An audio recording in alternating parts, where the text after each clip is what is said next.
Bon début de semaine et bienvenue à notre Rhapsodie des réalités du lundi 23 novembre 2020. Je suis la sœur Fabienne de Rayon.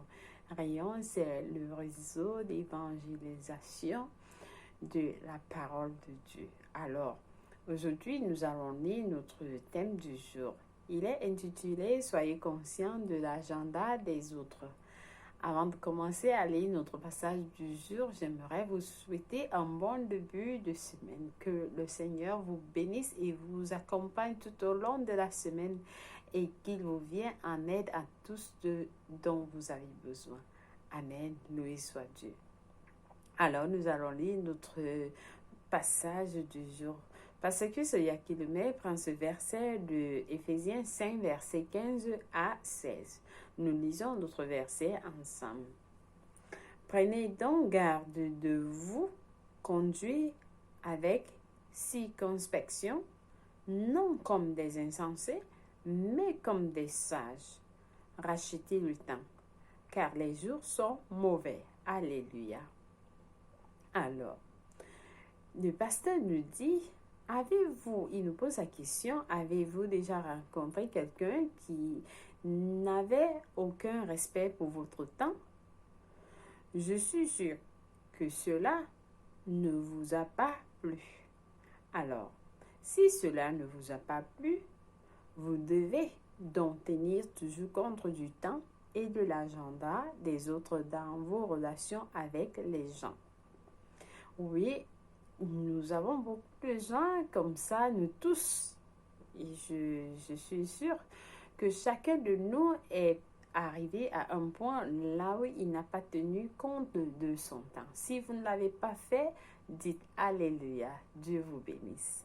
Alors, si vous pouvez prendre le temps de planifier votre journée et de prioriser vos activités, le pasteur nous dit, vous devriez vous attendre à ce que vous rencontrez est fait d'eux-mêmes.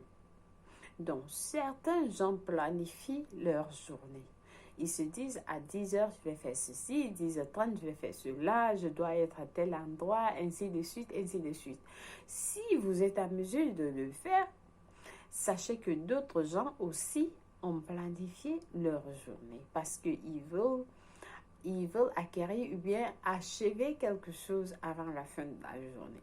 Lui soit Dieu. Alors, le pasteur nous dit, ne changez pas ou ne rapportez pas des rendez-vous sans aucun scrupule. C'est-à-dire, si vous avez donné rendez-vous à quelqu'un, il faut être sûr que vous allez le renvoyer ou bien vous allez le changer, mais en tenant ou bien en informant la personne. Cela pourrait gâcher les choses pour quelqu'un d'autre si vous ne lui dites pas, si vous ne dites pas, vous n'informez pas la personne que vous n'êtes pas à mesure d'atteindre au rendez-vous ou bien de rencontrer la personne. Alors, il y a certaines choses dans la vie qui ne sont pas disponibles de façon illimitée. Elles sont limitées. Oui, elles sont limitées et l'une de ces choses, c'est le temps. Il faut que nous sachions que nous n'avons pas de temps supplémentaire. Le temps est limité.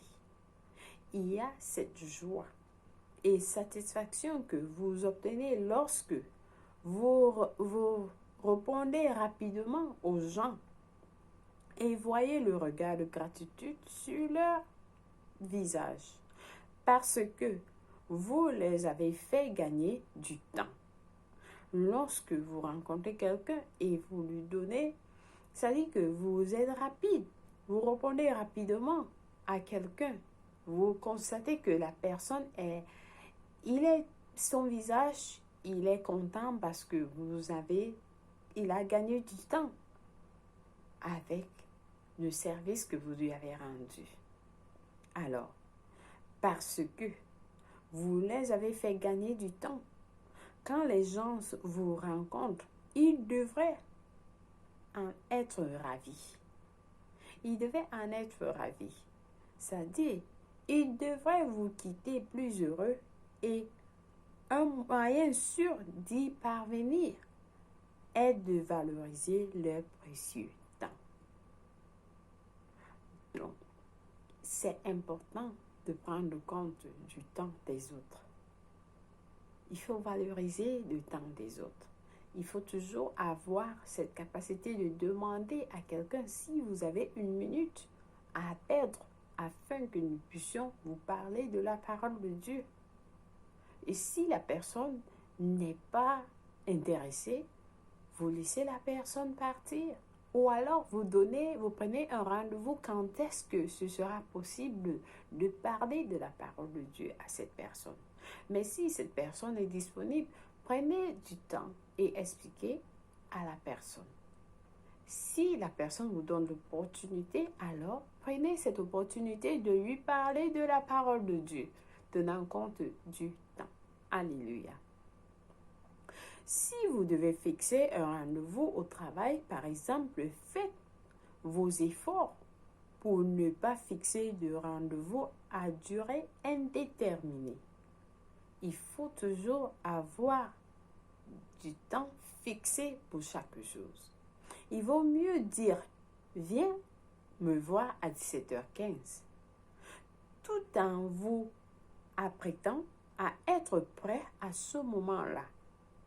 Plutôt que de dire « Viens me voir à 17h et 17h30 » sans permettre à la personne de venir exactement quand il devrait se présenter. Alors, donnez du temps et respectez du temps. Et si, pour une raison quelconque, vous savez que vous ne serez pas prêt au moment que vous avez prévu, contactez la personne avant l'heure convenue pour annuler ou reporter le rendez-vous en lui présentant vos excuses. Alléluia.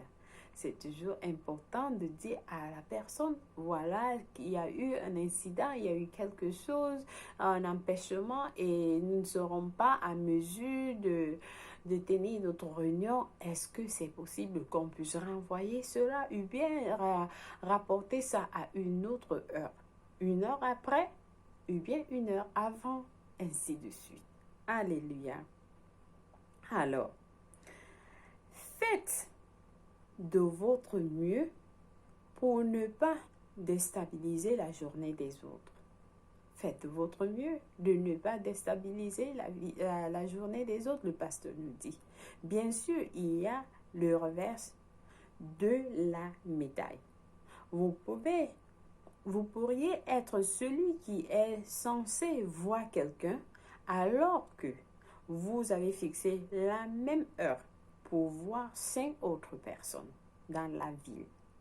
Vous allez certainement en faire attendre au moins une ou plusieurs et ce n'est pas normal.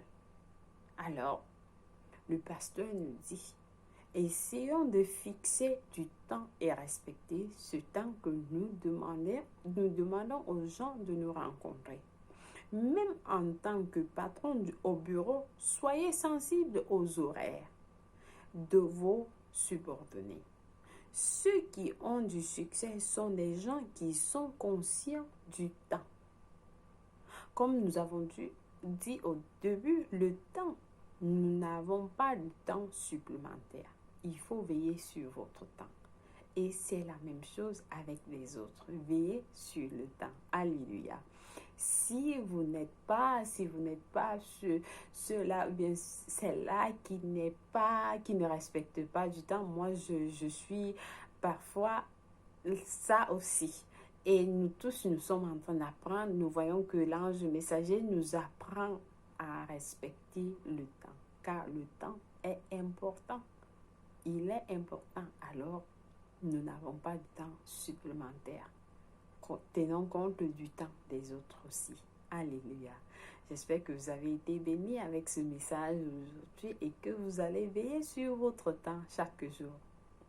Alors, nous prions en disant, cher Père, je te remercie pour ta sagesse qui est à l'œuvre en moi, m'amenant à utiliser le temps à bon escient et à prioriser mes activités du jour.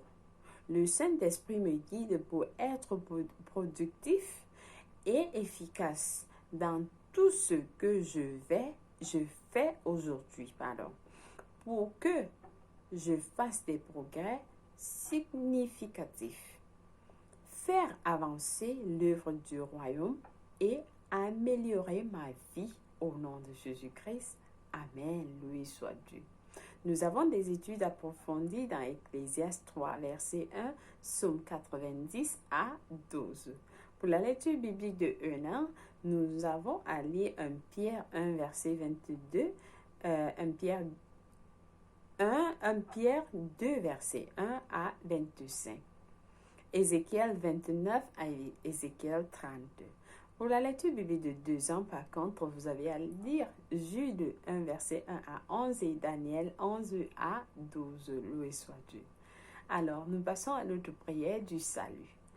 C'est le moment où j'invite quelqu'un qui n'a pas encore donné sa vie en Christ, et nous parlons de l'enlèvement qui est bientôt. Alors, je vous invite à prier cette prière afin de donner votre vie à Christ, afin qu'il puisse vous conduire, qu'il puisse vous guider en tout ce que vous entreprenez de faire, qu'il puisse vous guider sur le plan que Dieu a pour votre vie. Alors, vous n'allez jamais regretter cela. Au nom de Jésus-Christ, Amen. Nous prions en disant: Ô Seigneur Dieu, je crois de tout mon cœur en Jésus-Christ, le Fils unique du Dieu vivant. Je crois qu'il est mort pour moi et Dieu l'a ressuscité des morts. Alors je crois qu'il est en vie aujourd'hui. Je confesse de ma bouche que Jésus-Christ est le Seigneur de ma vie. Par lui et en son nom, j'ai la vie éternelle. Je suis né de nouveau. Merci Seigneur de m'avoir donné la vie éternelle dans mon esprit. Alors fais de moi ce que tu veux. J'ai décidé de te suivre en avant pour toujours, en arrière pour jamais. Merci Seigneur Jésus de me recevoir dans ton royaume et faire de moi une nouvelle créature. Ôte de moi tous mes péchés. Je suis à toi complètement jusqu'à la fin des jours. Alléluia. Amen. Vous êtes bénis. Si vous avez prié cette prière de tout cœur, je vous rassure, Dieu vous a écouté et vous êtes la bienvenue dans le royaume de Dieu. Amen, loué soit Dieu. Alors, chers frères et sœurs, une fois de plus, merci d'avoir suivi notre Rhapsodie, les réalités de ce jour. Passez une bonne journée et que la main de Dieu vous protège et vous guide. Amen. Au revoir.